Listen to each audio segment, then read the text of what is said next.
안녕하세요. 예, 그 헌법 친도별 모의고사 오늘 시작인데 어떻게 시험들을 보셨나요? 이게 강의보다 시험이 더 중요합니다. 그래서 여러분들이 시험을 매일 보셔야 돼요. 제가 이 강의 계획서에서 이야기한 것처럼 이게 우리가 시험 보고 이제 강의를 듣는데 시험이 훨씬 중요합니다. 설령 빠지고 싶으면 강의를 빠지세요. 시험이 훨씬 중요하기 때문에 여러분들이 이제 실제로 시험장에서 시험을 보시는 훈련을 하시는 거기 때문에 이게 시험은 절대 빠지시면 안 됩니다. 그리고 지금 뭐 여러분들이 이렇게 미리 예습하고 와서 시험 보고 복습하고 하면 좋은데 시간상 이제 여유가 안 되면은 내가 예습을 할 건가 복습을 할 건가 이렇게 생각해 봤을 때 헌법을 그래도 어느 정도 공부를 했다 이런 사람들은 예습을 하지 말고 와서 그냥 시험 보고 복습 위주로 하시고, 나는 지금 헌법에 대해서 전혀 감이 지금 안 온다 이런 분들은 예습을 좀 하고 시험을 보시는 게 도움이 될 것 같습니다. 그래서 뭐 올해 예년에 헌법 시험을 좀 봐서 실제로 시험 봐서 뭐 내가 60점을 넘어온 적이 있다든가 아니면 올해 헌법을 공부를 좀 해서 내가 어느 정도는 알고 있다 이러면은 와서 시험 보고 복습 위주로 하시는 게 좋겠습니다. 그런데 정말 말 그대로 정말 감이 없다 이러면은 예습을 하시고 시험을 보셔야 조금 더 효과가 있습니다. 이제 그렇게 본인의 처지에 따라서 하시면 되고, 그 다음에 시험은 항상 꾸준히 보셔야 됩니다. 이게 여러분들이 시험을 보셔야만이 자기가 지금 어느 정도 실력인지 이걸 알 수가 있어요. 그리고 강의 계획서에서 뭐 자세한 이야기 다 해놨는데, 혹시 우리 조문정리 책이 있는데요. 조문정리 무료 강의를 2번을 했거든요. 그래서 강의 3페이지, 강의 계획서 3페이지에 있는 것처럼 무료 강의를 했기 때문에 이걸 혹시 안 들으신 분들은 꼭 들으시기 바랍니다. 이거 그냥 무료니까 우리 홈페이지에 올라와 있으니까요. 조문정리를 꼭 들으시고, 그 다음에 이제 우리 책에나 이런 데는 2025년 판례는 당연히 안 나와 있죠. 25년 책 출간 이후의 판례는 안 나와 있는데 실제로 시험에서는 나옵니다. 2025년 판례가. 그래서 요거는 따로 1월 달에 역시 무료 강의로 합니다. 그래서 뭐 체크를 해놨다가 그때 무료 강의 때 와서 들으시면 되겠습니다. 그러면은 우리 책에 안 나온 2025년 판례도 충분히 다 여러분 시험장에서 맞출 수가 있습니다. 그리고 한 번만 들으면 돼요. 한 번만 들으면은 여러분들이 그냥 다 시험에서 맞출 수 있게 그렇게 할 수 있습니다. 자, 오늘 우리 시험 보시는 거는 이제 제가 오답을 체크를 해서 나중에 마지막 날 강의 계획서에 있는 것처럼 마지막 날에 여러분이 틀린 문제 위주로 해서 전체적으로 하고 그 다음에 교과서를 나가겠습니다. 그래서 저도 강의를 해보면 일장이 있어요. 이렇게 문제만 해설하고 가는 경우도 그런 강의도 괜찮고, 이제 저처럼 시험을 보고 그냥 교과서를 나가는 방식도 있는데 이게 일장일단이 있어요. 확실히 일장일단인데 어느 게 좋은지는 사실 근데 저는 개인적으로는 교과서를 나가는 게 더 좋다. 이제 선생님들에 따라서는 문제를 해설해 주는 게 좋다 이렇게 이야기하는데, 헌법 문제는요 딱히 그렇게 막 아주 복잡하고 어렵지가 않아요. 이게 판례 위주이기 때문에, 그리고 또 조문 위주이기 때문에 여러분들 그냥 보시면 알 수 있는 것들이에요. 근데 이제 전체적으로 한번 교과서를 쭉 훑어보면 이제 헌법의 체계가 좀 더 쓰고 공부하기가 좀 더 편합니다. 그래서 여러분들한테는 저는 이제 교과서를 한번 쭉 짧지만 이 짧은 기간 동안에 전체적으로 교과서를 스크린 한다고 할까요? 이렇게 해보면 훨씬 더 체계가 잘 쓰기 때문에, 그러면 공부할 때 편합니다. 그리고 문제 풀 때도 훨씬 편하고, 그래서 교과서를 보는데 유형 결정 위주로 보겠습니다. 유형 결정. 왜냐하면 이게 지금 시간이 굉장히 촉박하기 때문에 7회 동안, 우리가 8회지만 사실상 계획서에는 7회 동안 이 교과서를 전부 다 봐야 되기 때문에 매일매일 나가야 하는 양이 엄청납니다. 그러니까 여러분들이 잘 따라오시고, 그래서 저는 아주 15회짜리 기본 강의처럼 하지는 않고 이렇게 유형 결정 위주로 쭉 보겠습니다. 그리고 우리 헌법재판소 판례 중에 95%는 합헌이에요. 5%가 유형입니다. 5% 정도, 5%도 안 될 수도 있어요. 그 정도 매년 나오는 판례 중에서 5% 정도가 이혼이고 95%가 합헌이다. 그럼 우리가 뭘 외워야 될까요? 바보가 아닌 이상 유형 결정을 외워야죠. 유형 결정. 그래서 교과서에 나온 유형 결정만 다 외우고 있으면, 그리고 사실 외울 게 아니에요. 이렇게 보면은 쭉 이게 유형 결정이 나올 수 있겠구나. 그래서 내가 시험장에서 여러분들 시험은 주로 이제 유형이냐 합헌이냐 그런 테스트를 하거든요. 판례 문제는 유형이냐 합헌이냐. 내가 유형 결정으로 기억을 했던 거는 유형인 거고, 내가 유형 결정으로 기억을 안 했다. 이거는 내가 본 적이 없는데 유형으로, 그러면 합헌으로 찍으면 돼요.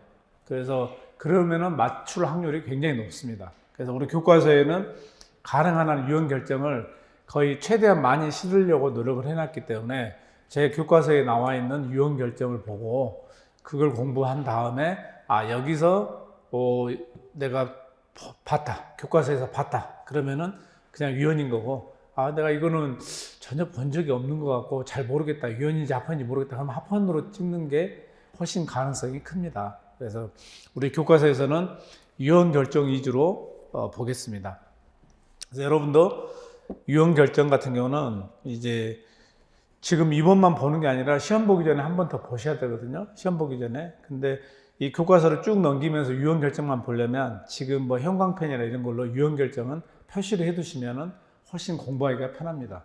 그래서 나중에 정말 시험 직전에는 교과서를 다 읽을 시간은 없어요. 그때는 쭉 이렇게 넘기면서 형광펜으로 칠해져 있는 유형 결정만 보는 거예요. 유형 결정만. 그리고 조문 정리, 그 조문 정리만 보는 겁니다. 그래서 조문 정리하고 교과서에 있는 유형 결정만 쭉 보면은, 왜냐하면 조문 정리에는 말 그대로 조문과 직결된, 헌법 조문과 직결된 내용들이 있기 때문에 유형 결정을 실을 수는 없어요. 여기다. 그럼 교과서가 되는 거니까. 그래서 우리 시험은 주로 헌법 조문, 그 다음에 이렇게 조문 정리는 중요한 부속 법률도 들어가 있거든요. 그래서 이제 조문, 헌법과 중요한 부속 법률은 요 책에서 하는 거고, 그 다음에 판례는 교과서에서 보되 이렇게 쭉 넘기면서 유형 결정만 체크해서 보시면 됩니다.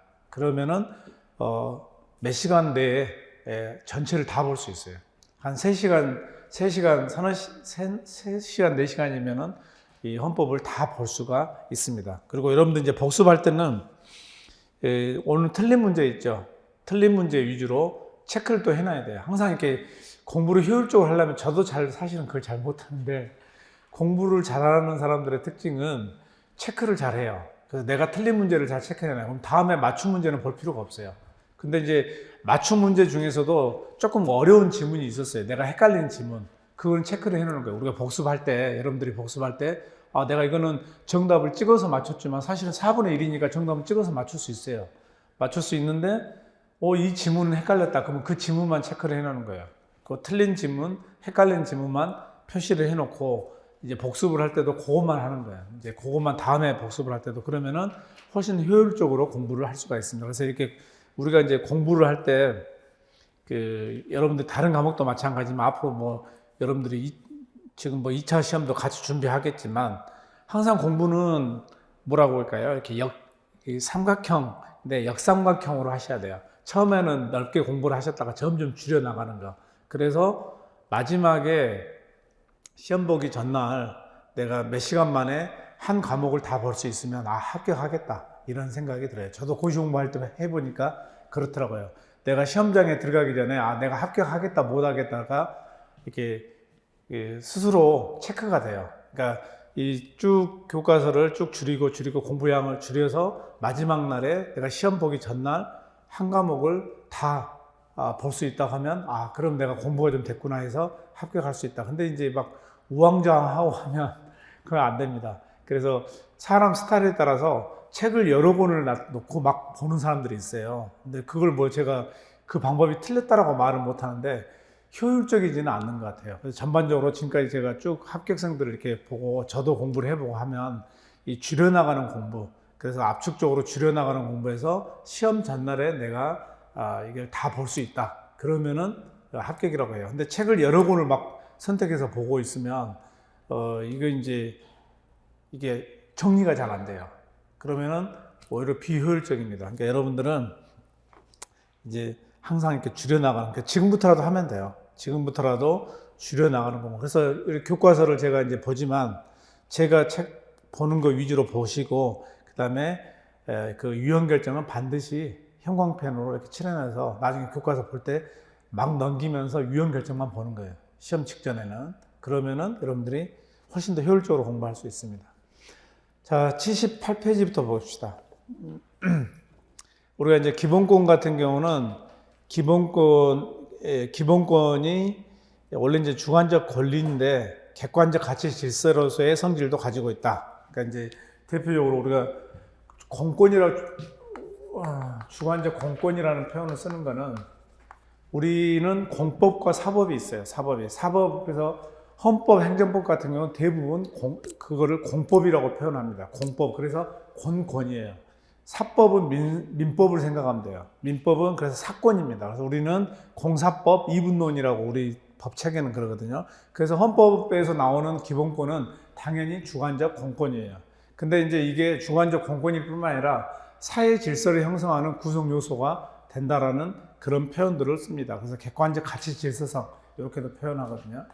객관적 가치 질서성. 이게 무슨 이야기냐면 이해만 하면 돼요. 이거는 뭐 이게 기본권의 이중성이라고 표현하는데 원래 기본권은 주관적 공권인데 사회 질서를 형성하는 구성 요소로서 작동을 한다. 그러니까 대표적으로 표현의 자유. 우리가 표현의 자유를 모든 국민들이 국가를 향해서 표현의 자유를 주장하는데 그 국민들이 전부 국가에서 표현의 자유를 이렇게 행사하면 객관적으로 민주주의 질서가 형성이 되는 거예요. 그래서 결과적으로 우리가 표현의 자유는 주관적 공권이면서 민주주의 질서를 형성하는 구성 요소로서 작동을 한다. 그래서 기본권은 주관적 공권이면서 객관적 가치 질서성을 갖는다. 이게 기본권의 이중성 이론입니다. 그다음에 제도적 보장은 우리가 제도 보장은 이제 앞으로도 뭐 몇 번 계속 나오는데요. 기본권은 최대 보장이에요. 최대 보장. 기본권은 국가가 최대 보장을 해줘야 돼요.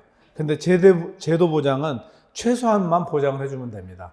그 기본권이 아니기 때문에. 그래서 원래 이제 제도 보장은 입법자들이 헌법에서 규정하고 있는 제도를 멋대로 폐지해버리거나 없애는 거, 이런 것들을 방지하기 위해서 제도 보장 이론이 나왔는데 대표적인 게 지방자치제도.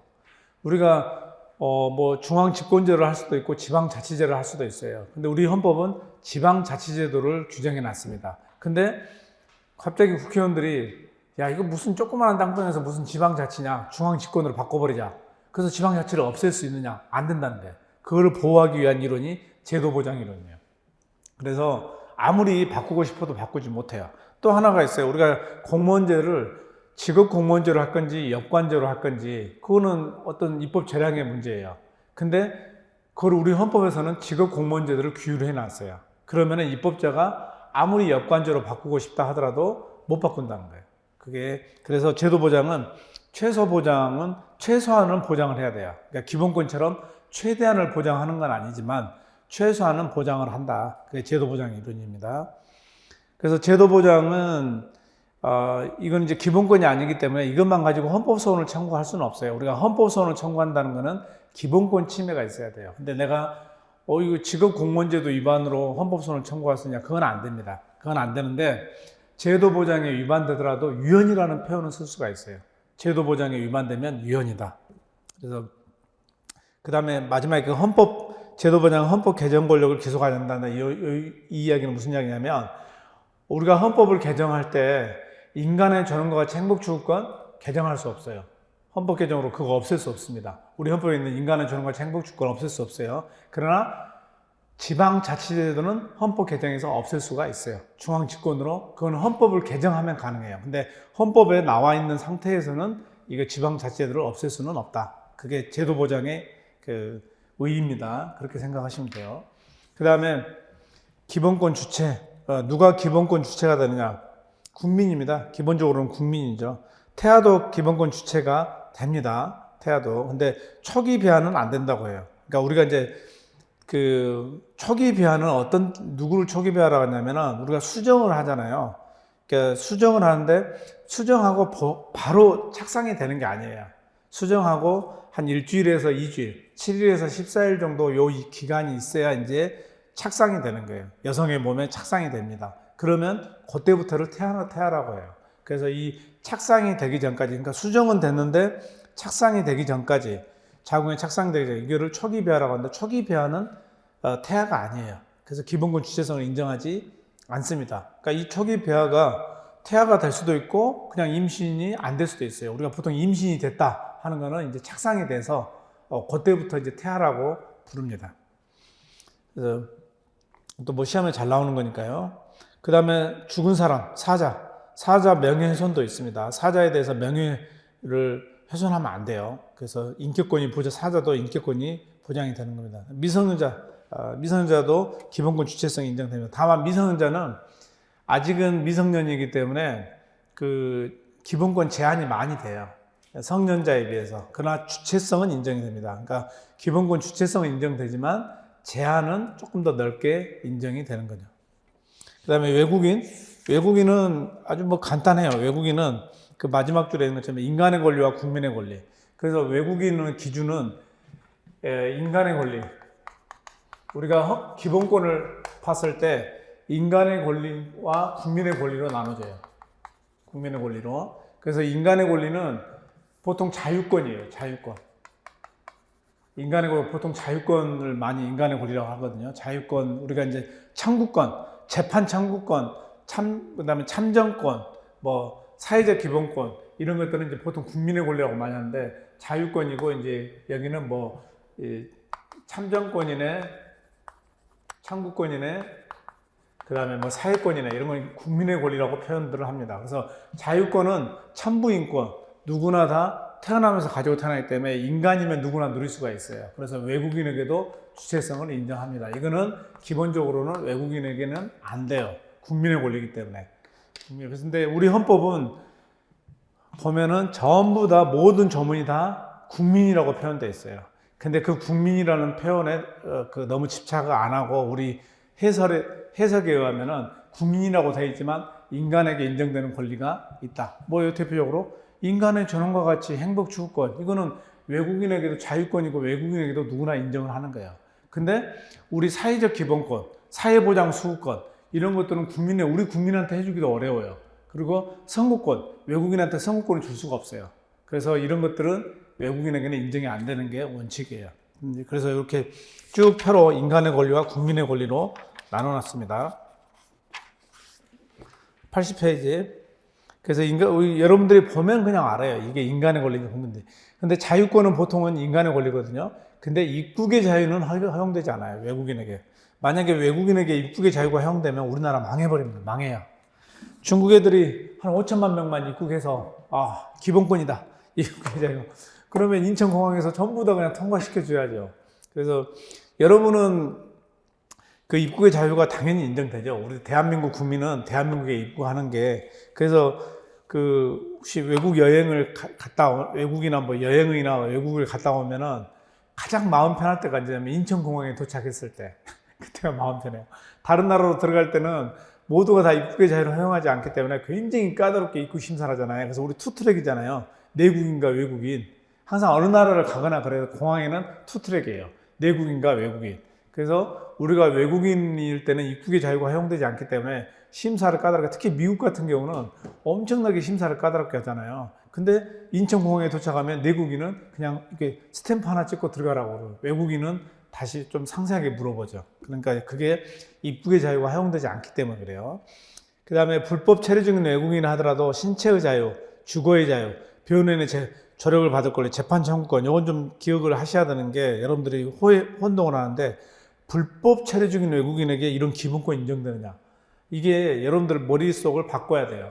머릿속을 바꿔야 되는 게 이게 일반 국민들은 이해를 못할 수 있는데 우리 법 체계가 헌법이 최고법이에요. 그 다음에 입법, 법 또는 법률, 뭐 민법이네, 또 무슨 법률이네, 그 다음에 명령, 대통령, 총리령, 부령, 명령, 규칙, 뭐 국회 규칙, 대법원 규칙, 헌법재판소 규칙, 그 다음에 조례, 각청 조례, 이렇게 이걸 이제 전부 통틀어서 법이라고 하는데 넓은 의미의 법인데 헌법이 최고법이에요. 헌법이. 그래서 우리는 지금 헌법을 다루고 있는데 하위법에서 불법이라고 해서 헌법상 기본권이 인정이 안 된다? 이거는 오히려 하위법이 헌법을 규정해 버린 게 돼요. 그래서 우리가 하위법에서 불법이나 아니나 이런 거는 우리하고 아무 상관없어요. 헌법은 이 하위법에서 불법으로 정한 거, 그거는 밑에서 불법으로 정한 거지, 기본권이나 아니냐하고는 관련이 없어요. 그래서 불법 체류 중인 외국인이라고 이 불법에다 포인트를 주는 게 아니라 이 기본권이 어떤 기본권인가? 신체의 자유. 당연히 외국인에게도 인정되죠. 외국인 신체의 자유가 인정이 안 되면 큰일 나죠. 그러면 그 다음에 주거의 자유. 우리가 외국인은 주거를 마구 막 문 열고 들어가고 이거 안 되죠. 그 다음에 외국인도 어떤 문제가 생겼을 때 변호인의 조력을 받을 권리를 할 수가 있습니다. 그 다음에 자기 외국인도 재판 청구권은 청구권이지만 외국인에게 인정하는 이유가 뭐냐면 외국인이 보장되고 있는 기본권이 침해됐을 때 재판을 통해서 보호를 받을 수 있어야 돼요. 안 그러면 우리가 뭐 외국인이 예컨대 신체의 자유가 침해됐다. 재판을 통해서 뭐 국가배상을 청구하든가 손해배상을 청구한다든가 이런 거를 할 수 있어야 돼요. 근데 이걸 만약에 재판 청구권을 인정하지 않으면은 외국인에게 기본권을 인정하는 취지 자체가 그냥 몰각된다고 봐야겠죠. 그래서 이건 보시고 그다음에 그래서 불법이냐 아니냐 이거는 중요한 게 아니에요. 이 기본권의 성질이 뭐냐가 중요한 거예요. 그다음에 경제적 기본권. 근데 이거는 좀 특이하게 우리 헌법재판소가 직장 선택의 자유와 직업의 자유를 좀 나눠서 요거는 이런 것들은 제가 이야기를 해주면 외워야 돼요. 이건 어떤 법리적으로 이게 법리적으로 해결되지 않아요. 이거는 현재도 헷갈리고 있는 거예요. 그러니까 직장 선택의 자유는 외국인에게 인정할 수 있나 직업의 자유는 외국인에게 인정되는 것이 아니다. 이거는 어떤 논리적으로 현재도 설명을 못 하고 있는 거예요.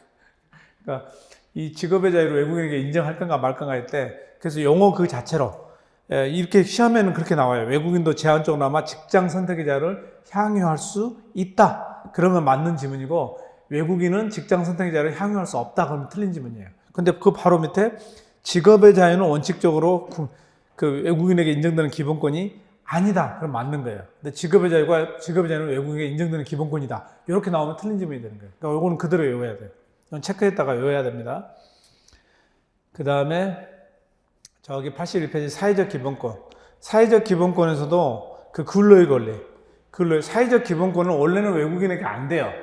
사회적 기본권은 외국인에게 안 되는데 우리가 그 헌법 규정상으로는 사회적 기본권 편에 속해 있는데 사회적 기본권도 그 내용이 성질이 달라질 수가 있어요. 그러니까 근로의 권리는 크게 분류하면 사회적 기본권에 분류가 돼요. 근데 그 근로의 권리 중에서 일할 자리와 일할 환경으로 나눠주는데 이건 뒤에서 404페이지에서 나옵니다.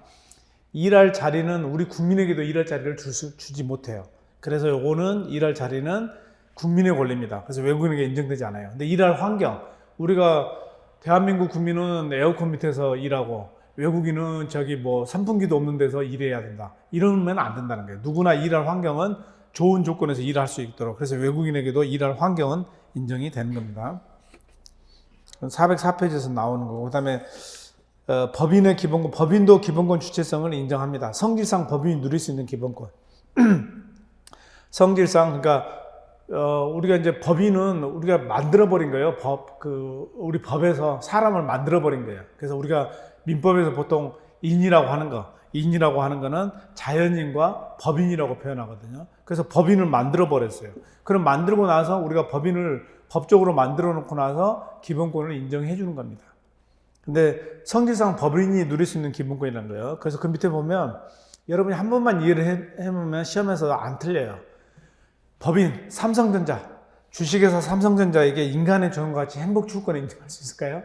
현대자동차에게 인간의 존엄가치 행복주권, 그거는 말이 안 되는 소리죠. 그래서 안 됩니다. 근데 특이하게 인격권을 인정을 해요. 인격권 중에는 요게 만약에 삼성전자의 인격권이 침해된다 그러면 신뢰도가 떨어져요. 삼성전자에 대해서 우리가 뭐 인격권을 인정하는 이유는 그 법인 자체의 신뢰도가 떨어질 수가 있기 때문에 신용도 이런 것들이 인격권하고 연관성이 깊습니다. 그래서 인격권을 인정을 해요. 그래서 특이하죠. 그래서 시험에서도 잘 나오고. 다음 페이지 82페이지 국가기관은 기본권을 보호해줘야 되는 주체지 기본권을 주장할 수 있는 주체가 아니에요. 그래서 이거를 기본권의 수범자라는 것은 기본권을 지켜줘야 되는 사람이에요. 소지자가 아니에요. 소지자는 국민이고 국가기관은 기본권의 수범자입니다. 국가기관은. 그래서 국가기관은 원칙적으로는 기본권 주체성이 인정되지 않는다. 근데 예외적 인정해가지고 개인의 지위를 겸하는 국가기관 등에 그 대통령이 헌법소원 청구, 그 노무현 대통령이 헌법소원을 청구한 적이 있었거든요. 근데 노무현 대통령이 헌법소원 청구해서 보통은 이제 대통령이 헌법소원을 청구했다 그러면 대통령은 국가기관이기 때문에 이거는 각하가 될 거다 이렇게 예측을 했었어요 당시에.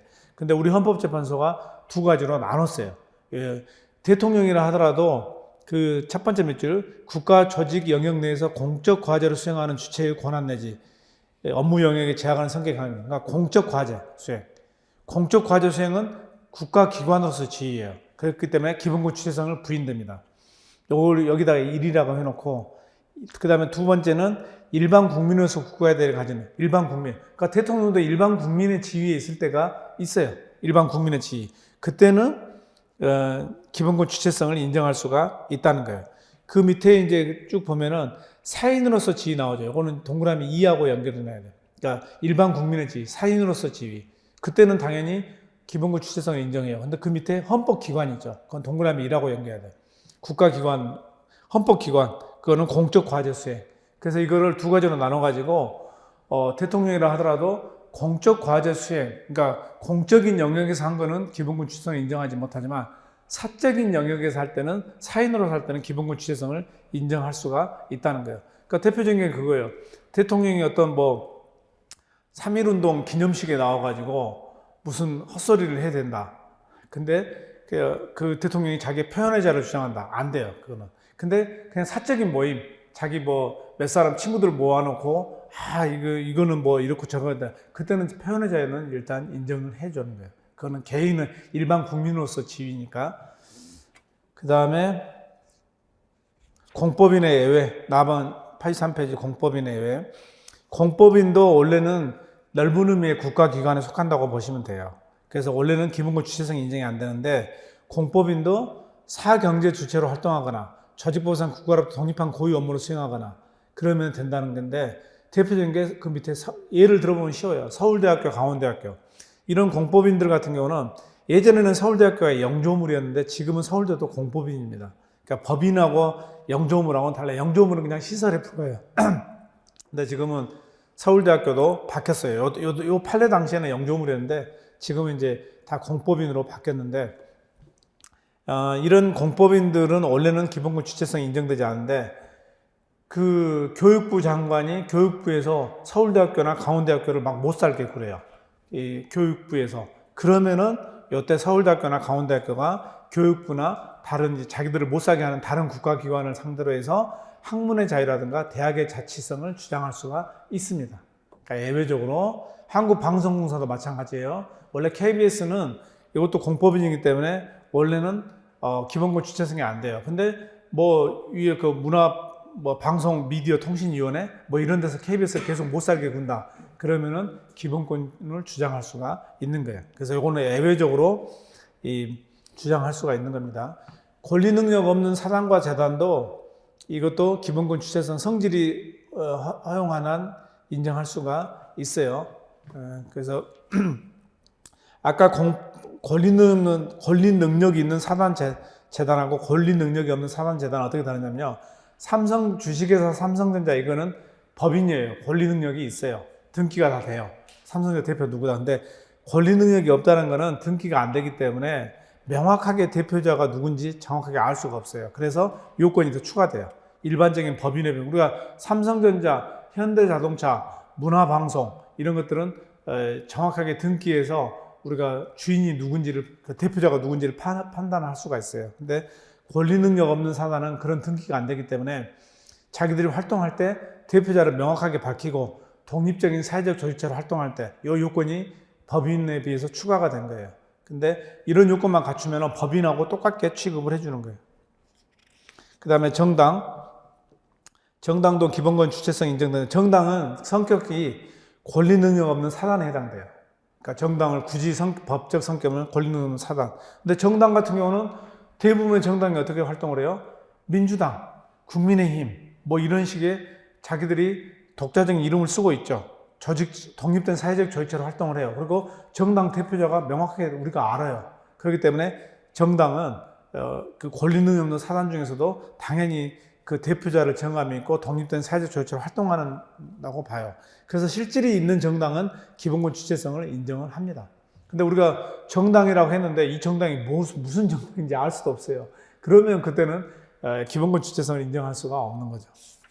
그 다음에 넘어가서 84페이지 기본권의 효력. 기본권은 이제 이렇게 보는 것처럼 당연히 주관적 공권이기 때문에 국가에 대해서 기본권을 주장할 수가 있습니다. 주관적 공권이기 때문에 대국가에서 이걸 대국가적 효력이라고 표현해요. 대국가적 효력. 근데 이 객관적 가치 질서라는 건 아까 민주주의 질서가 형성됐죠. 표현의 자유면. 근데 질서는 국민과 국민 간에도 서로 연관성을 맺어요. 그리고 우리가 재산권이나 직업의 자유를 행사하면은 시장 경제 질서, 우리 사유 재산권에 기반한 재산권의 행사, 그 다음에 직업의 자유, 이런 것들을 행사하면은 그거는 시장 경제 질서가 형성이 되거든요. 그런 경제 질서는 국민과 국민 간에도 영향을 미쳐요. 그래서 이거를 대사인적 효력, 국민과 국민, 사인에게도 효력을 미친다. 그 대사인적 효력. 원래는 주관적 공권이기 때문에 국가에게만 효력을 미치는데 이제는 사인 간에도 기본권의 효력이 미친다. 그래서 이 효력이 미친다는 이야기는 원래는 국가가 기본권을 침해하는 주체인데 지금은 사인도 기본권을 침해할 수가 있다는 거예요. 사인도. 그래서 사인이 기본권 침해의 주체로 등장하기도 합니다. 그래서 대국가적 효력은 뭐 너무 당연한 이야기인데 대사인적 효력을 보겠습니다. 사인 간에도 기본권의 효력이 미친다. 그래서 그러면 사인 간의 기본권의 효력이 미친다는 것을 우리가 이제 어떻게 이야기를 하느냐. 우리가 사인에게도 기본권의 효력을 주장할 수가 있거든요. 그러니까 예컨대 계약 있죠, 계약. 사인 간에 계약을 맺었어요. 근데 그 계약이 이거는 헌법에 위반되는 계약이다. 헌법에 위반되는 계약이다. 그래서 우리가 이제 보통 사적 계약을 맺거든요. 사적 계약을 맺었는데 이 사적 계약이 당연히 이제 국가와 계약을 맺는 게 아니라 사적 계약을 맺었어요. 근데 이 계약이 잘못됐다. 계약이 무효다. 이렇게 주장할 수 있는 거. 계약이 무효다. 이거를 헌법상 기본권 침해를 주장해가지고 사적 계약을 무효로 할 수 있느냐. 이게 직접 효력설이에요. 그 85페이지에 있는 사인 간의 효력을 미칠 때 기본권이 직접 효력을 미친다. 그래서 기본권에 위반되면 이거는 이 사적 계약은 무효다. 이렇게 이야기하는 게 직접 효력설이거든요.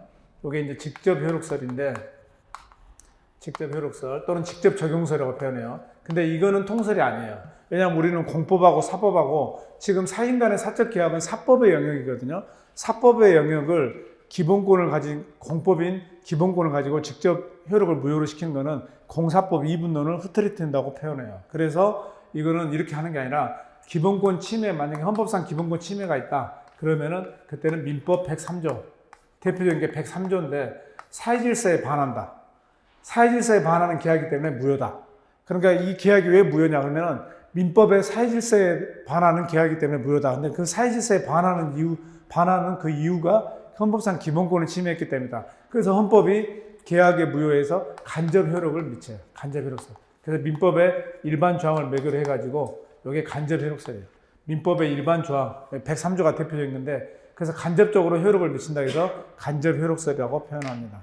근데 우리는 그 85페이지에 기본권의 대사인적 효력이 있는데 기본적으로 우리 판례는 학설 판례는 간접 효력설을 원칙으로 해요.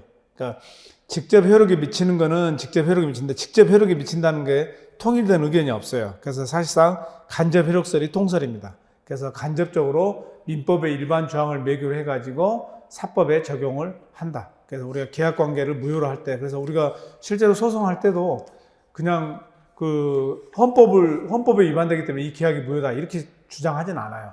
헌법에 위반되기 때문에 이게 사회질서에 반하는 계약이다 또는 민법의 권리남용에 해당된다, 뭐 불법 행위에 해당된다. 그래서 이렇게 해서 주장을 합니다. 그러니까 이 정도만 아시면 돼요. 그 다음에 86페이지 기본권의 보호의무. 기본권의 보호의무는 이제 사인 간에도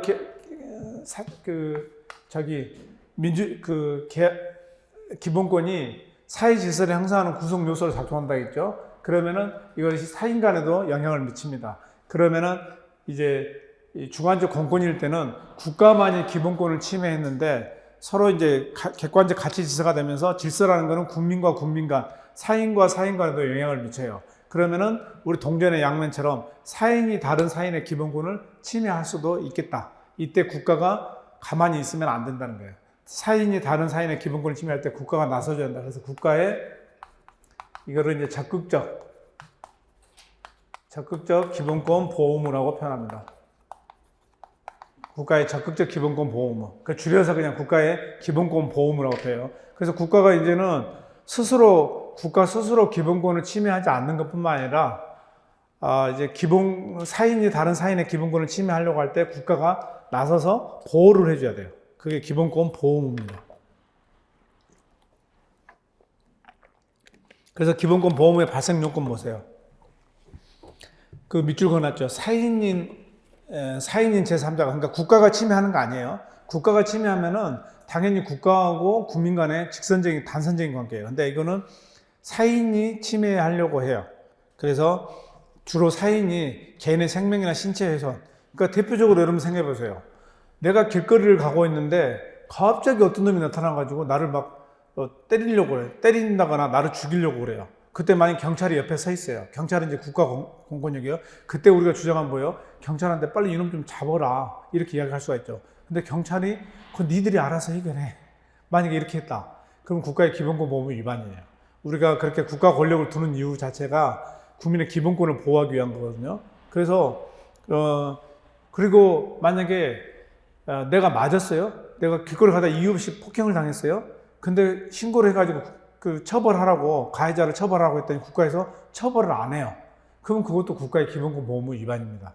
그렇게 처벌하지 않으면 결국에는 내 생명, 신체를 국가가 보호해주지 않는 게 되는 거예요. 그래서 우리가 형법을 둬가지고 살인죄, 뭐 강도죄, 뭐 상해죄 이런 것들을 다 처벌하는 이유가 결국 개인의 생명, 신체를 국가가 보호해야 된다는, 그래서 정확하게 우리가 그 보호를 하지 못하면은, 범죄로부터 국민을 보호하지 못하면 기본권 보호무 위반이 되는 겁니다. 근데 그래서 그걸 이제 설명을 할 텐데, 이 국가의 기본권 보호무는 특이한 점이 있어요. 국가와 국민 간의 관계인 이 관계, 주관적 공권과 대국가적 이 관계에서는 국민과 국가 간의 관계이기 때문에 국가가 최대한 국민의 기본권을 보장을 해야 돼요. 최대 보장. 그래서 기본권을 제한하려고 할 때는 여기는 최대 보장이기 때문에 최대 보장이에요. 그래서 기본권을 제한하려고 할 때는 뭐냐면은 과잉금지 원칙으로, 그러니까 엄격하게 제한을 해야 됩니다. 엄격한 심사 기준 안에서 과잉금지 원칙, 그러니까 최소한으로만 제한을 해야 돼요. 제한하려고 하면 이건 최소한의 제한이거든요. 그러니까 보장은 최대한 보장, 제한하려고 할 때는 최소한의 제한. 근데 국가의 기본권 보호무는 달라요. 요거는 사인과 사인 간의 관계에 국가가 개입을 하는 거기 때문에 최소한으로만 개입을 해야 돼요. 그러니까 얼핏 보면은 국가의 적극적 기본권 보호이기 때문에 국가가 최대한 개입을 해야 되는 거 아니냐? 그러면 안 돼요. 우리가 사인과 사인 간에는 사적 자치가 인정이 됩니다. 그 사적 자치에 국가가 개입을 하는 거기 때문에 최소한으로만 개입을 해야 돼요. 그걸 과소보호 금지 원칙이라고 표현해요. 그래서 최저한의 수준, 우리가 최저한의 수준만 보호를 해주면 돼요. 최저한의 수준만 보호를 해주면 되기 때문에, 그래서 최저한의 수준만 보호를 해주면 돼요. 그래서 유연성을 심사할 때는 과소보호 금지 원칙, 과소보호 금지 원칙이라고 표현합니다.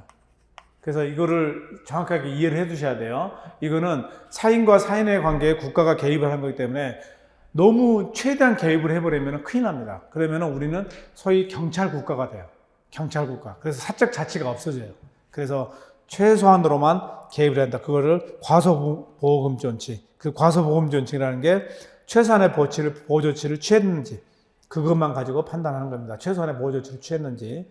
그래서 그 밑에 이제 판례들을 보면은 미국산 쇠고기 수입의 위생 조건에 관한 고시. 이것도 오래전 판례긴 한데 이게 기본권의 보호무를 이해하는 데는 상당히 도움이 돼요. 자, 미국산 쇠고기 수입에 대해서 위생 조건을 정했어요. 근데 위생 조건이 좀 미흡하다. 우리 예전에 한때 우리가, 지금은 그런 염려를 안 하고 쇠고기를 먹지만 요 당시에는 미국산 쇠고기가 광우병 위험이 있다고 생각을 했어요. 광우병 위험. 그래서 국가가 위생 조건을 정확하게 엄격하게 규정을 해라. 근데 위생 조건을 정했거든요. 근데 그 위생 조건이 광우병 쇠고기를 막기에는 부족하다고 지금 헌법소원을 청구한 거예요. 그러면 요 소비자들 입장에서는 결국 광우병 쇠고기를 수입해서 판매하는 사람들 판매를 하는데 국가가 최소한의 보호 조치도 취하지 않았다. 최소한의 보호 조치도 취하지 않았다고 판단을 한 거예요. 그래서 헌법소원을 청구했는데 이게 국가와 국민 간의 관계가 아니에요. 왜냐하면 쇠고기 수입해서 판매하는 사가 국가가 아니라 사인이죠. 그러니까 사인이 미국산 쇠고기 수입해가지고 판매함으로써 다른 사인의 생명신체, 광우병 위험이 있는 그런 생명신체의 침해 우려가 있다는 거예요. 그럼 국가가 나서서 이 위생 조건을 엄격하게 규정해야 되는데 지금 미흡하다 이렇게 주장을 했는데 우리 헌법재판소는 이 지금 위생 조건 자체가 미흡한 기준이 되지 않는다. 최소한의 보호 조치는 취한 거다. 그래서 합헌으로, 기각은 합헌이에요. 기각은 합헌이고 기각이나 합헌이나 같은 표현입니다. 그래서 이런 것들이 대표적으로 기본권 보호무의 사건이에요. 그 다음에 다음 페이지 교통사고도 국민을 보호. 이것도 대표적인 그 판례인데 우리가 교통사고가 났을 때 가해자를 처벌해야겠죠. 그럼 교통사고는 국가가 교통사고를 낸 게 아니죠. 사인이 다른 사인의 교통사고를 내가지고 사인의 생명신체를 침해하는 거예요. 그때 국가가 나서서 교통사고를 낸 사람을 가해자를 처벌해 줘야 돼요. 그게 처벌하지 않으면 어떻게 돼요? 국민의 기본권 보호 위반이 될 수가 있다는 거예요. 근데 교통사고는 과실범죄이기 때문에 다 처벌할 필요는 없어요. 그냥 보험으로 보험 제도로 해가지고 이용해가지고 하면 됩니다. 근데 우리 법에서 뭐라고 했냐면은 중대한 과실, 중대한 법에서 정한 중과실인 경우에는 피해자를 처벌하도록 되어 있어요. 근데 그게 법에서 정한 중과실 아니면 종합보험에 들어가 있으면 처벌하지 않아요. 처벌하지 않게 되어 있습니다. 그래서 그 당시에 그래서 이게 이제 피해자가 8주 상해를 입었거든요. 피해자가 12주라고 합시다. 12주 상해를 입었어요. 보통 이제 우리가 8주 12주면 중상해라고 표현하거든요. 12주면은 3개월 동안 지금 병원에 입원해 있어야겠죠. 그럼 중상해를 입은 거예요.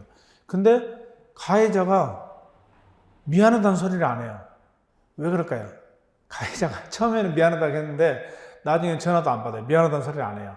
보통은 형사처벌을 받을 위험에 있으면은 피해자한테 일부러라도 찾아가고 연락을 해서 미안하다 하고 나 형사처벌 안 받게 해달라 이렇게 이야기를 합니다. 근데 이게 이제 법에서 정한 10대 중과실의 나머지 과실로 인해서 피해를 입히잖아요. 그럼 보험에만 가입되어 있으면은 민사 문제로 해결하고 보험 문제로 해결하고 가해자가 처벌을 받지 않아요. 그래서 가해자들이 그냥 뻔뻔하게 피해자한테 아니 그 보험회사하고 해결하세요. 왜 나한테 이러세요? 막 이럽니다. 그러니까 피해자가 뚜껑이 열린 거예요. 그래서 이거를 유언이라고 주장한 거예요. 아니 내가 이렇게 이 가해자 때문에 이렇게 피해를 입었는데 왜 가해자를 처벌하지 않느냐? 그래서 이게 이제 기본권 보호무 위반이라고 했는데 우리 헌법재판소는 기본권 보호무 위반이 아니라고 했어요. 기본권 보호 위반이다. 최저한의 수준은 보호를 했다. 그러니까 이거는 상당히 비판받는 판례인데 어떤 보험 제도도 있고 교통사고에 대한 개몽도 하고 교통 안전 안전에 관한 시설 확충도 했기 때문에 최저한의 보호 수준에 미흡하지 않다. 그러니까 형벌을 꼭 해야 되는 건 아니다. 그래서 이게 기본권 보호무 위반이 아니라고 했거든요. 근데 위에 그 판례 오른쪽에 보면 유언이라고 되어 있잖아요. 그럼 이게 왜 그러면 유언일까? 기본권 보호무 위반은 아닌데 그 다음에 2번 피해자가 중상해를 입은 경우 이때는 피해자가 재판장에 나가서 내가 이런 피해를 입었으니까 가해자를 엄벌에 처해달라 이런 이야기를 할 수 있어야 돼요. 근데 아예 처음부터 기소가 안 돼요. 이게 아예 공소권 없음. 그러니까 검사들이 기소를 할 수가 없어요. 그래서 법에서 기소를 할 수 없도록 만들어놨어요. 종합보험에만 가입되어 있으면. 그래서 이거는 재판절차 진술권 침해다. 또 평등권 침해다. 왜냐하면 10대 중과실에 의해서 사고를 일으킨 사람은 가해자는 처벌받는데 그 나머지 과실에 의한 사람은 처벌받지 않는다. 피해자는 똑같이 피해를 받았는데 중상해라는. 그래서 평등권 침해도 인정이 된다. 근데 중상해가 아닌 사회, 이걸 경상해라고 표현하거든요. 경상자들은 굳이 그 가해자들은 처벌할 필요가 없어요. 그래서 중상해가 아닌 상해를 입힌 경우는 유언이 아닙니다. 처벌하지 않더라도. 근데 문제가 되는 영역은 중상해가 입은 경우에는 이거는 피해자를 위해서 가해자를 처벌을 해야 된다. 그래야 피해자가 재판장에 나가서 진술도 할 수 있고 평등권 침해가 아니다. 그래서 이 판례는 왜 위헌인지를 정확하게 기억을 하셔야 됩니다. 시험에 나오면 어려워요. 이거 아주 어려운 내용입니다. 그래서 근데 이거는 너무 당연한 거예요. 왜 그럴까요? 당연하다기보다는 이런 게 가능해요. 어떻게 하나의 판례에서 기본권 보호 위반은 아닌데 기본권 침해는 나오느냐? 그게 뭐냐면은 이 기본권 보호문은 최저한의 수준만 보호해주면 되죠. 우리 헌법재판소가 최저한의 수준은 보호를 했다는 거예요. 근데 재판 절차 진술권은 최대 보장을 해줘야 돼요. 근데 최대한 보장은 안 한 거다. 그러니까 이 사이에 있는 거예요. 최저한의 수준은 보장을 했는데 최대 보장은 안 하는 요 사이에 있기 때문에 그 재판절차 진술권 침해, 평등권 침해로서 위헌이지 최저한의 수준은 보호를 해서 기본권 보호 위반은 아니다. 이렇게. 그래서 잘 기억을 하시기 바랍니다. 그 다음에 89페이지에 공직선거 운동 시 확성장치 사용에 따른 소음규제 기준. 요즘에 공직선거 할 때 좀 조용해졌죠. 근데 여전히 시끄럽다고요. 조용히 만들려고 했는데 조용히 안 되고, 이게 무슨 이야기냐면 선거운동은 일단 선거운동을 하는 사람 누구예요? 국가가 선거운동을 하는 게 아니죠.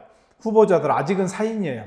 그러니까 사인이 선거운동을 그 공직 확성기, 그러니까 우리 말해서 스피커를 크게 볼륨을 크게 틀어놓음으로써 굉장히 시끄럽죠. 그럼 사인의 환경권 침해예요. 그러니까 특히 이제 이 아파트 주변에서 선거운동을 할 때 엄청나게 피해를 입은 사람들이 많이 있습니다. 왜냐면은 이게 이제 길목이 좋다고 해야 되나요? 뭐 그런 표현들을 쓰죠. 길목이 좋은데, 요거는 처음에 민주당이 와서 몇 시간 동안 선거운동을 해요. 그럼 민주당이 빠지잖아요. 국민의힘이 와서 선거운동을 해요. 그럼 국민의힘이 빠지면 각각 무슨 허경영당 뭐 이런 당들이 와가지고 하루 종일 야간까지 할 수 있어요. 밤에까지 선거운동을 할 수 있었어요. 요 당시에는. 그리고 스피커 데시벨 기준이 없어요. 그러니까 하루 종일 시끄러운 거예요. 선거운동 기간 내내. 그래서 이거는 결국 사인에 의한 사인의 환경권 침해가 되는 거예요. 사인에 의해서 다른 사인의 환경권 침해.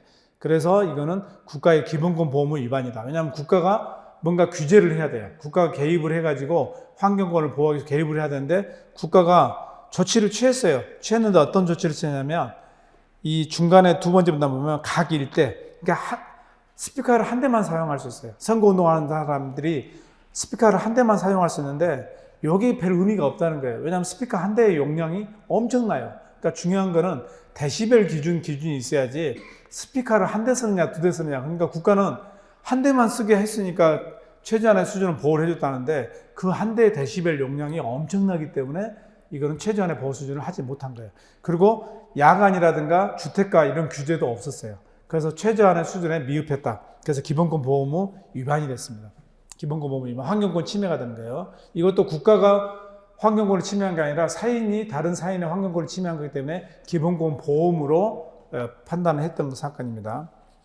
그래서 이게 이제 제가 자부심을 느꼈던 게 이게 제가 대리를 해서 제가 논리를 만들어서 유언 결정을 만드는 사건이고 우리나라 기본권 보호무에서 최초의 유언 결정이 나온 사건이에요. 그래서 지금도 보면 뿌듯하네요. 지금도. 그 다음에 넘겨서 그 다음에 이제 기본권 보호무 위반이 또 나왔어요.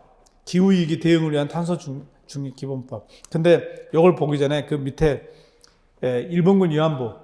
그러면 일본군 위안부가 먼저 나왔는데 2011년이니까. 근데 이건 뭐냐면요. 일본군 위안부나 원폭 피해자는 국가가 아무런 조치도 취하지 않은 거. 그러니까 일본군 위안부. 그러니까 일본은 우리한테 사인이거든요. 우리 국가가 아닌가. 일본국에 의해서 우리 위안부 할머니들이 피해를 입었어요. 그럼 사인에 의해서 사인이 피해를 입은 건데 우리 국가가 나서줘야 되는데 전혀 위안부 문제를 해결하려고 노력을 하지 않은 거예요. 그래서 위헌입니다. 이거는 부작이에요. 부작이. 국가가 아무런 행위를 하지 않은 부작이.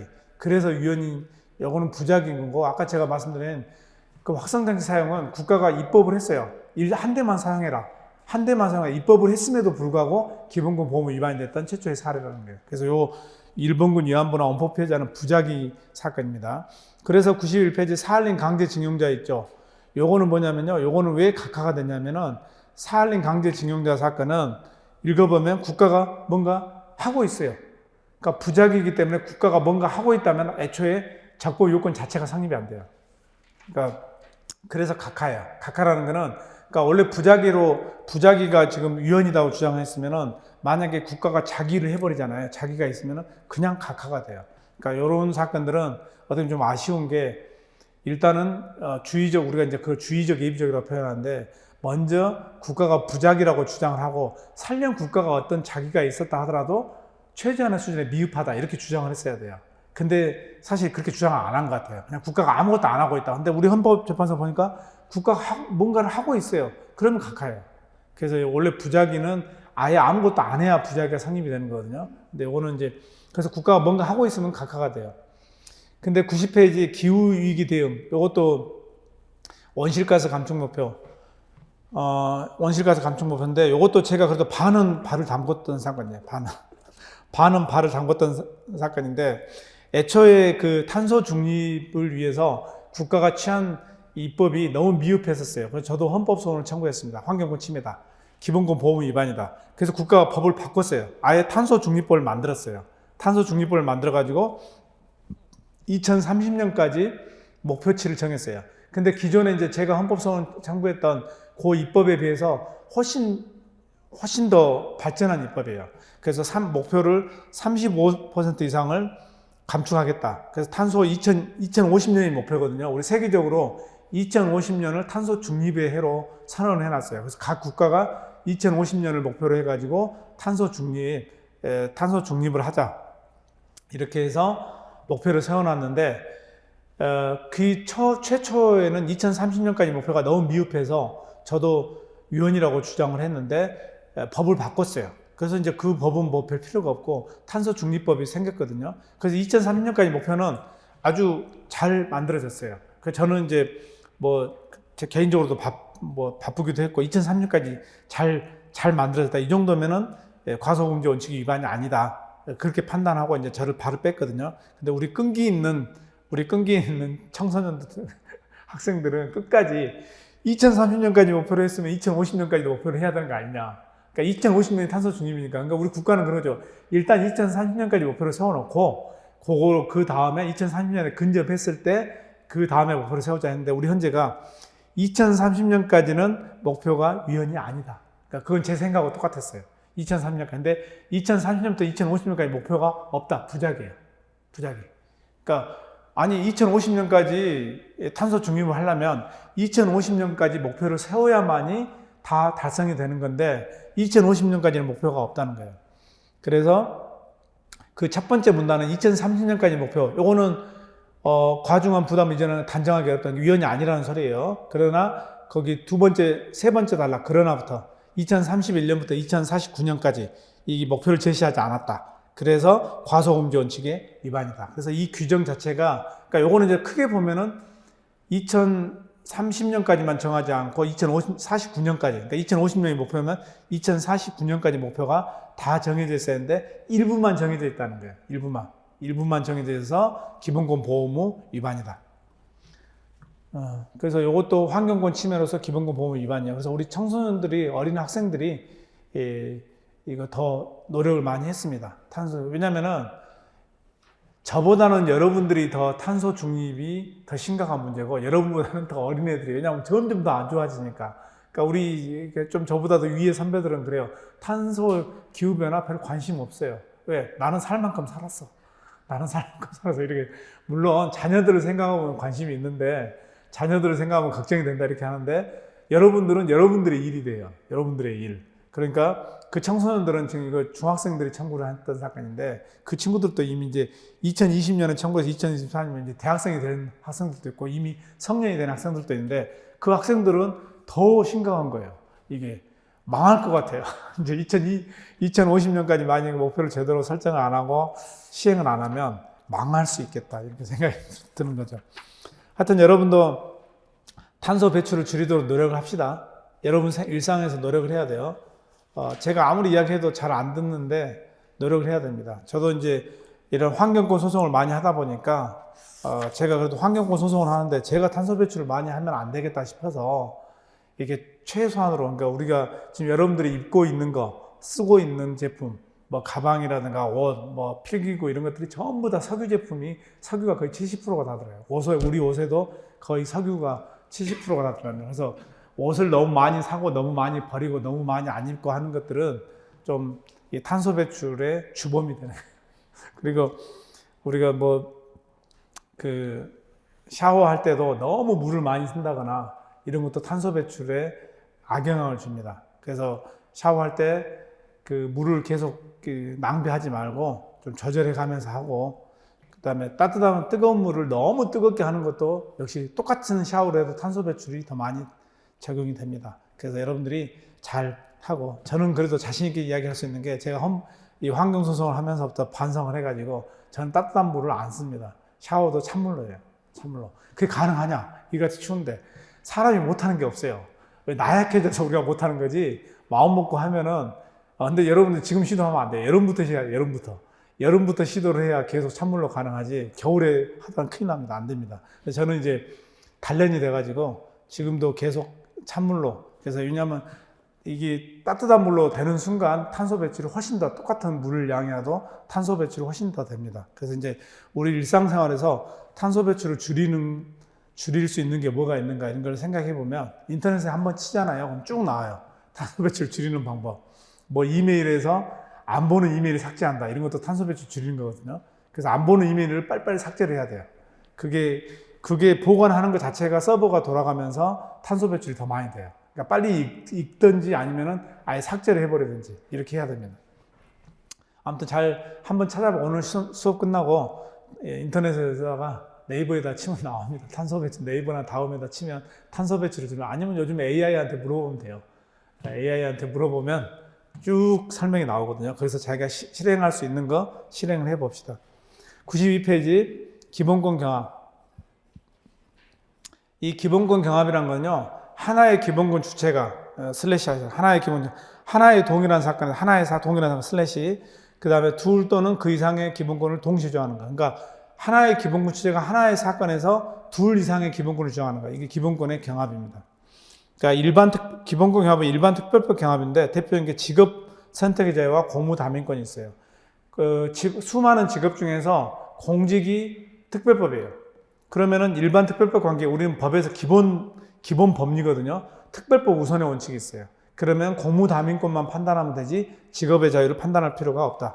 결사의 자유와 정당의 자유도 마찬가지예요. 그 수많은 결사 중에서 정치적인 결사가 정당이에요. 그러면은 정당의 자유에 대해서만 판단하면 되지, 결사의 자유를 굳이 판단할 필요가 없다. 일반 특별법 관계. 그 다음에 기본권 보충법 관계는 행복추구권과 개별 기본권의 경합.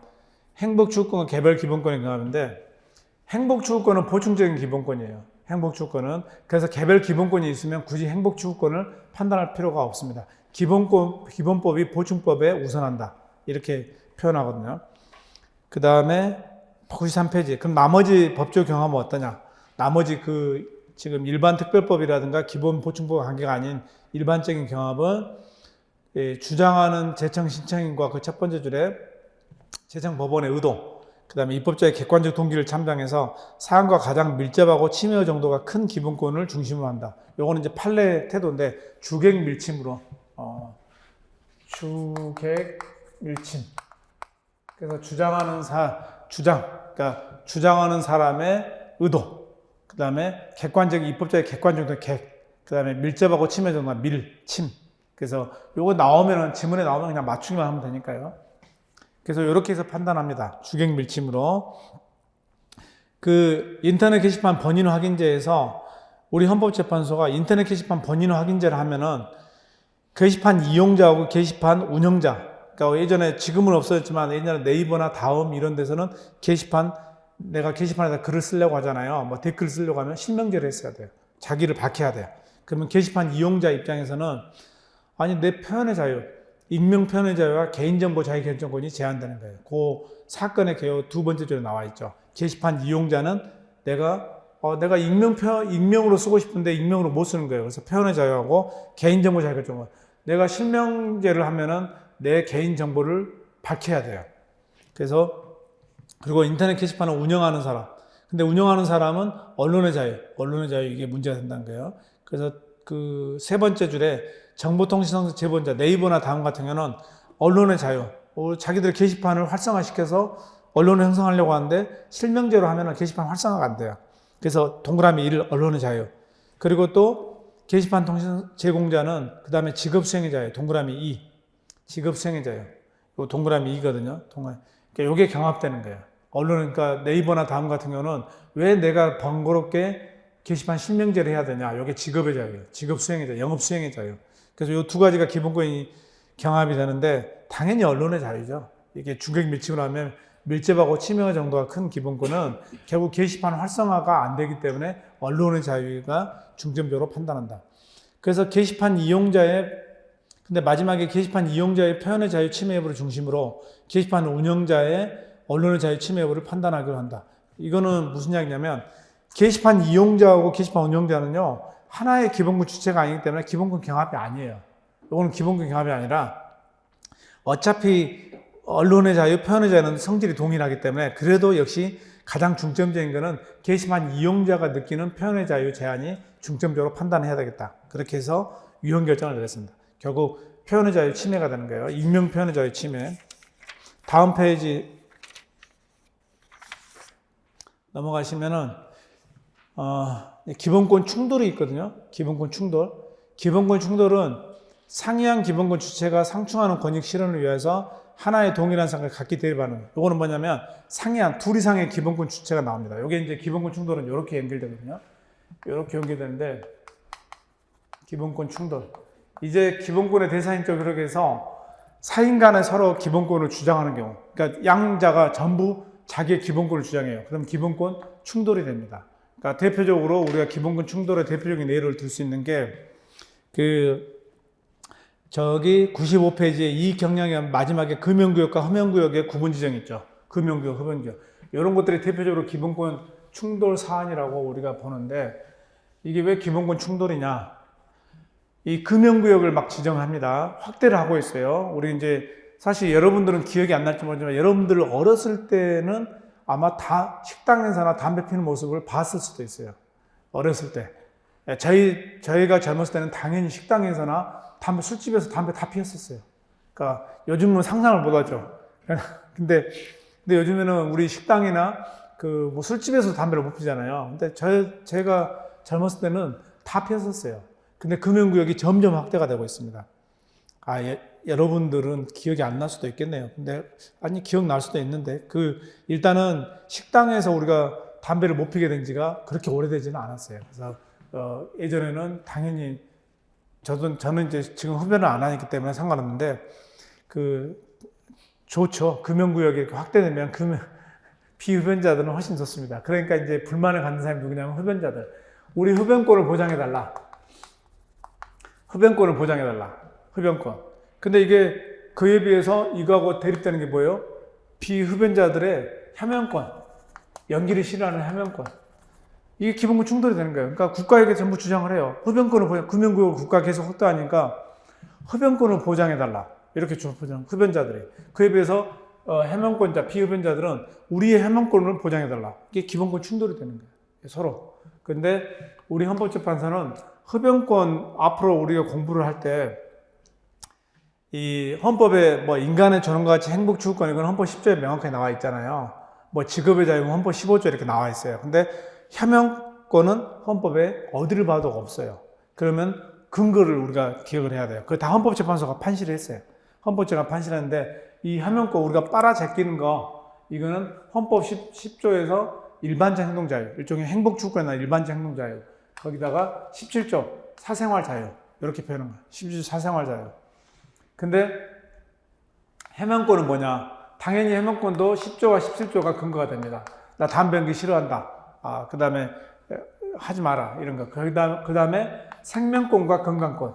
간접 흡연에 의해서 건강이 해쳐질 수도 있고 생명이 잘못하면 죽을 수도 있어요. 간접 흡연권에. 그래서 생명권과 건강권에도 영향을 미친다. 이렇게 근거를 두고 있거든요. 그래서 생명권이 포함되기 때문에 여기 더 우위에 있다. 해명권이 더 우위에 있다. 그래서 우리 흡연자들에게 눈물을 선사한 판례입니다. 이게 이익 형량이 많이 나오지는 않거든요. 이익 형량은 한쪽 기본권이 더 우월하다는 거거든요. 해명권이 더 우월하다고 판시를 해버린 거예요. 해명권은 건강권, 생명권하고도 연관이 되기 때문에 그래서 결국 합헌이 됐습니다. 그 다음에 96페이지에 보면 교사의 수업권과 학생의 수학권. 우리 교사의 수업권이 기본권인가의 논쟁이 있기는 하지만 교사의 수업권과 학생의 수학권이 서로 충돌된다. 그러면 우리 현재는 일관되게, 우리 현재나 판례 대법원은 일관되게 학생의 수학권이 더 우위에 있다고 봐요. 학생에서. 요건 좀 이해가 가죠. 우리가 배울 시기에 배우지 못해버리면은 상당히 피해를 입고 뭐 대학 입시라든가 이런 거에서 피해를 입기 때문에 학생의 수학권이 더 위에 있습니다. 그래서 교사들은 만약에 교사들이 파업을 하고 싶다 하더라도 수업을 거부하면 안 돼요. 그건 안 돼요. 다른 거를 해야지. 수업. 그래서 이것도 이익 경량으로 문제를 풀었던 겁니다. 그래서 이익 경량으로 푼 판례들은 그 95페이지에 기본권 충돌의 해결 방법, 이제 이익 경량과 규범 조화적 해결이 있는데 이익 경량은 요 대표적인 예가 요 세 가지 정도밖에 없어요. 나머지는 전부 규범 조화적이라고 보시면 돼요. 그래서 우리가 이익 경량으로 풀어놓은 판례는 극히 드물기 때문에 요걸 외우고 나머지는 전부 규범 조화적 해석이다. 그러니까 규범 조화적 해석은 둘 다 효력을 발생하게 하는 거예요. 둘 다 효력을 발생하게 하는 거. 그래서 96페이지 보면은 교원의 노동조합 가입 정보의 비공개 있죠. 우리 정교조에 대해서 가입 정보를 비공개합니다. 그러니까 우리 학부모들이 정교조 명단을 공개했으면 좋겠다 하는데 비공개합니다. 비공개하는데 그러면은 왜 비공개를 하느냐? 정교조에 가입했는지 가입하지 않은지 이거는 약간은 개인적으로 교사들한테는 개인 정보가 돼요. 개인 정보. 그래서 굳이 교사들의 개인 정보를 이렇게 그리고 사생활도 되고요. 사생활도 되고. 그래서 정보 주체 아니 누가 정교조에 가입했는지 아닌지 그걸 굳이 밝힐 필요는 없다는 거죠. 근데 학부모들은 나는 알아야 되겠다. 그래서 첫 번째 줄에 그 본문의 첫 번째 줄에 참고인들 학부모들의 알 권리와 교육권. 그를 통해서 우리 알 권리와 교육권을 주장할 수가 있는 거고 교사들은 정보 주체인 교원, 교사들은 사생활 비밀 자유, 사비자하고 개인정보 자기결정권, 내 개인정보다 이렇게 주장할 수가 있다는 거예요. 서로 상충되죠. 그러면 이거는 어느 쪽이 더 위에 있다 이렇게 말할 수가 없어요. 이 두 가지는. 그러면 규범 조화적으로 해결해서 두 가지가 다 효력을 발생하도록 해야 하는데 그러면 지금 입법이 어떻게 되어 있느냐? 아예 한쪽만 위에 있는 게 아니라 정교조 구체적으로 정교조가 누가 가입됐는지 그건 공개할 수 없어요. 근데 전체 교사 중에서 정교조가 몇 명 가입됐는지 그건 공개를 한다는 거예요. 그래서 이 정도면 규범 조화적으로 해결을 했기 때문에 위헌이 아니다. 우리 현재가 그렇게 보고 있는 겁니다. 그 다음에 97페이지 정립고등학교에서 종교교육. 이게 이제 소위 강희석. 지금 뭐 나이들을 많이 먹을 때는 강희석 군, 강희석 군 사건이라고 표현했는데 강희석이라는 고등학생이 고등학교에 들어갔는데 뺑뺑이로 고등학교에 들어갔는데 갑자기 채플 수업을 해요. 채플 수업을 시켜요. 그래서 이거는 내 종교의 자유를 침해한다고 주장해서 손해배상을 청구했습니다. 이거는 사인이기 때문에 손해배상을 청구할 수밖에 없어요. 그 사립학교예요. 정립학교, 사립학교에서 종교교육을 시키는데 나 그 종교교육 못 듣겠다. 왜 종교교육을 듣게 하느냐 해서 이거를 손해배상을 청구했습니다. 근데 이 손해배상에서 이 학교는 뭐라고 하냐면 정립학교, 결국 정립학교는 종교교육의 자유와 운영의 자유가 인정이 됩니다. 그래서 우리가 종교를 설파하기 위해서 학교를 세웠다 그러면 일반적인 공교육은 시키고 우리 종교의 교육도 시킬 수가 있다는 것. 그래서 이게 종교교육의 자유와 운영의 자유가 인정이 됩니다. 학생들은 어떠냐? 소극적 종교에 나는 채플 수업을 듣기 싫다. 이런 소극적 종교 행위의 자유, 소극 신앙 고백의 자유 서로 충돌이 돼요. 서로 충돌이 됩니다. 그러면 이거는 어느 쪽이 더 위에 있다고 볼 수가 없어요. 만약에 종교 교육을 인정을 안 해버리면 정립학교들은 학교 안 세웁니다. 학교 안 세워요. 그러면 우리 문제가 생길 수 있어요. 이 정립학교들은 결국에는 공교육도 담당하지만 이런 자기들의 종교를 설파하기 위한 거기 때문에 그것도 존중을 해줘야 돼요. 그래서 이게 규범 조화적으로 해결하려면 어떻게 해야 되냐? 어떻게 하는 게 맞을까요? 그러면 채플 수업 자체는 인정을 해요. 그런데 강요를 하면 안 돼요. 그래서 양가로 2번에 보면은 종교의 중립성을 유지된 보편적인 교양으로서 종교 교육의 범위를 넘어서 참가 거부가 사실상 불가능한 분위기를 조성하고 대체 과목이 설정되지 않는다. 그러면 학생인 강희석의 종교의 자유를 침해하는 게 되는 거예요. 그러니까 채플 수업을 하되 나는 그 채플 수업 안 듣겠습니다 하는 애들은 다른 교육을 시켜줘야 돼요. 일반적인 종교 교육이라든가 아니면 대체 과목을 해줘야 돼요. 그런데 전부 그 채플 수업을 강요를 했기 때문에 요거는 종교교육 자유를 침해했다라고 보는 겁니다. 그럼 여러분들은 대학교에서 나 체포 수업 들었는데 나도 손해배상 청구해야 되냐? 안 돼요. 대학교 나중에 나오지만 대학교는 안 됩니다. 왜? 대학교는 알고 갔잖아요. 알고 갔어요. 알고. 이 학교가 체포 수업한다. 모르고 한 사람은 사실은 우리가 알건 모르건 그 대학 입시 배치표에 따라서 간 거잖아요. 그래도 자기가 선택을 해서 가요. 근데 고등학교는 구조적으로 어떻게 돼요? 고등학교는 구조적으로 뺑뺑이 기본적으로 강제 배정이 물론 자기가 일지망 이지망 할 수 있지만 그게 기본적으로는 뺑뺑이 때문에 강제 배정이라고 보는 거예요. 그러니까 강제 배정과 학교 선택권을 주는 대학교는 전혀 다른 거예요. 그러니까 대학교에서는 체포 수업 쉬어도 들어야 돼요. 여러분들 소송하면 100번 집니다. 대학교에서는 너 알고 오지 않았냐? 이 정도 체포 수업은 들어야 된다. 이렇게 돼요. 실제로 그런 판례도 있고요. 그 다음에 수염을 기르는 것을 금지한 취업규칙 이런 내용이 있는데 수염 기르는 것을 금지한 취업규칙 여기까지만 보고 싶시다. 이게 재미난 사건인데 대한항공 사건이거든요. 대한항공에서 우리 승무원들은 수염을 기를 수가 없어요. 그러니까 우리나라는 좀 엄격해요. 공무원들, 승무원들 수염이나 머리를 막 쉽게 기르지 못하는데 취업규칙에 나와 있어요. 수염을 기를 수 없다는 게. 그래서 승무원들은 수염을 기를 수 없다. 근데 요건 누가 했냐면 기장이 청구한 거예요. 그래서 기장이 이겼어요, 결과적으로. 왜 이겼을까요? 우리가 이제 회사에서는 영업의 자유를 주장했어요. 아니, 우리 대한항공은 승무원들의 깔끔한 이미지를 추구하기 때문에 남자가 수염을 기르면 안 된다. 이렇게 한 거예요. 근데 그 기장들은 일반적 행동자예요. 우리가 수염을 기르는 거 있잖아요. 이거는 마땅한 기본권이 없어요. 그래서 이거를 일반적 행동 자유라고 표현해요. 머리를 기르는 거, 수염을 기르는 거 이런 것들이 일반적 행동 자유거든요. 이게 충돌했어요. 그럼 규범 조화적으로 해결해야겠죠. 근데 아예 수염을 전면적으로 기를 수 없도록 하고 또 문제는 뭐냐면 여러분 기장 얼굴을 본 적이 있나요? 우리가 기장 얼굴을 보는 순간 우리는 죽음으로 갈 수 있어요. 기장 얼굴을 볼 일이 없잖아요. 그러니까 기장들의 주장이 타당한 거예요.